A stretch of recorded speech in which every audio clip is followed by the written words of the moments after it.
Assalamualaikum warahmatullahi wabarakatuh. Halo, apa kabar sahabat? Jumpa kembali bersama saya Yos Asma Saputra.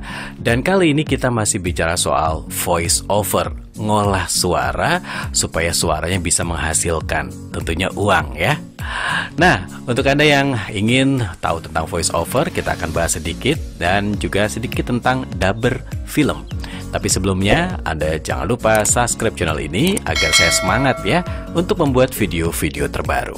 Baik, kalau sudah subscribe, sekarang kita akan coba mulai belajar tentang voice over. Ya, teman-teman semuanya, sekarang sedang ramai lagi dunia voice over dan banyak banget yang pengen menjadi seorang voice over. Dan kalau kita lihat, ini perkembangannya luar biasa. Ada yang jadi voice over iklan, ya, voice talent, ya. Ada juga dubber, dan ada juga untuk pembaca narator untuk sebuah video dan sebagainya. Atau kalau Anda punya channel YouTube dan ingin buat tampilan suaranya bagus dalam YouTube, maka perlu dapat nih trik satu ini, ya. Oke, untuk seorang voice over itu sebetulnya ada 3 kata kunci yang harus dikuasai seorang voice over, yaitu pertama adalah intonasi, kemudian adalah tone suara, dan ketiga adalah artikulasi. Intonasi, tone suara, artikulasi. Ini aja diolah sebetulnya Anda nanti bisa menjadi seorang voice over yang bisa disesuaikan dengan apa yang diinginkan gitu, sahabat ya. Contoh gini, untuk intonasi itu adalah selalu saya katakan mengenai naik turunnya nada di saat kita berbicara. Di saat kita mengeluarkan suara, ada naik turunnya. Kalau nyanyi ya ada iramanya gitu ya. Sementara kalau tone ini tinggi rendahnya suara.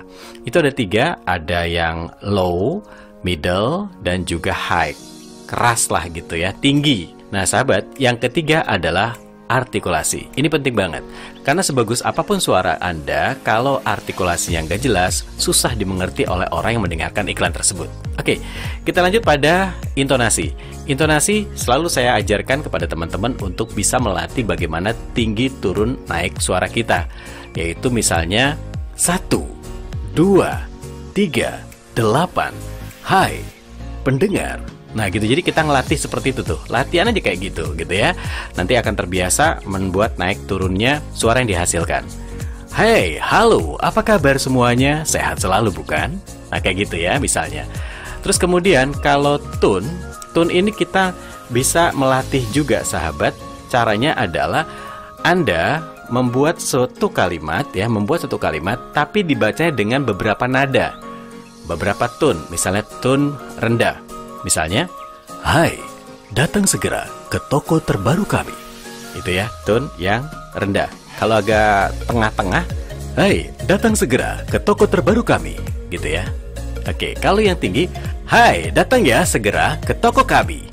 Gitu ya. Jadi ini dia cara-cara untuk Anda menjadi seorang voice over, harus mengerti 3 hal tersebut. Nah, kalau itu sudah dikuasai, tinggal latihan deh sebanyak-banyaknya untuk memainkan. Kalau bisa sih, rajin membaca dengan tuntun yang berbeda. Latih aja tiap hari. Nanti akan ketemu tuh mengerti di mana naik turun sebuah kalimat yang kita inginkan. Karena setiap iklan itu tergantung bagaimana yang diinginkan. Apakah itu untuk anak muda, orang tua, gembira, sedih. Itu iklan kan tergantung dari yang diinginkan oleh klien. Sehingga kita sebagai voice overnya harus bisa mengikuti apa yang mereka inginkan. Dan sahabat, voice over bisa digunakan untuk voice over talent seperti tadi buat iklan dan sebagainya, tapi juga terkadang voice over ini digunakan untuk menjadi suliswara atau dubber film, dan ini pernah saya lakukan dulu ya, pernah juga dubber di tahun 95-67 ya, 95, 96, 97 dubber film-film Mandarin dan India. Nah, ini sahabat, bedanya dengan voice over adalah kalau di voice over kita tadi memainkan karakter suara kita tergantung apa yang diinginkan dari iklan. Sedangkan kalau di dubber sulis suara, ini kita mainkan ada karakter dari tokoh yang kita perankan, dan ini perlu penjiwaan. Walaupun artikulasi, intonasi dan juga tune-nya tetap dimainkan, cuma beda ada penghayatan di sana, gitu ya. Dan di sini ada semacam berperan, berakting, cuma kita berakting dalam hal suara. Nah, ini juga perlu teman-teman latih agar siapa tahu suatu saat Anda bikin iklan bentuknya dialog, gitu ya. Dan saya pernah mengisi untuk film-film India itu biasa dengan suara-suara yang berat, tapi kalau saya film Mandarin biasa isi dengan suara-suara yang agak tinggi, agak anak muda. Contohnya gini nih teman-teman, misalnya film India. Ibu, aku sudah katakan, aku tidak akan kembali sebelum aku sukses, Ibu. seperti itu suaranya, agak bass banget. Baik Ibu, aku akan datang setelah aku sukses nanti. Jangan panggil aku untuk pulang Ibu, sebelum aku sukses. Nah itu suaranya agak berat. Tapi kalau Mandarin, saya pernah ngisi di Funfair 3 waktu itu ya, film Funfair 3. Suaranya saya agak anak muda. Contohnya seperti ini. Hei, jangan ke sana. Kalau kamu ke sana, waduh, itu tempat yang serem. Jangan, kalau ke sana kita terjebak. Nah, seperti itu. Saya pernah ngisi-ngisi seperti itu. Ya, jadi teman-teman harus bisa bedakan mana voice talent, mana juga untuk voice untuk dubber gitu ya.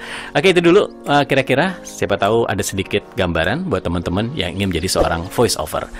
Oke, terima kasih, selamat belajar. Assalamualaikum warahmatullahi wabarakatuh.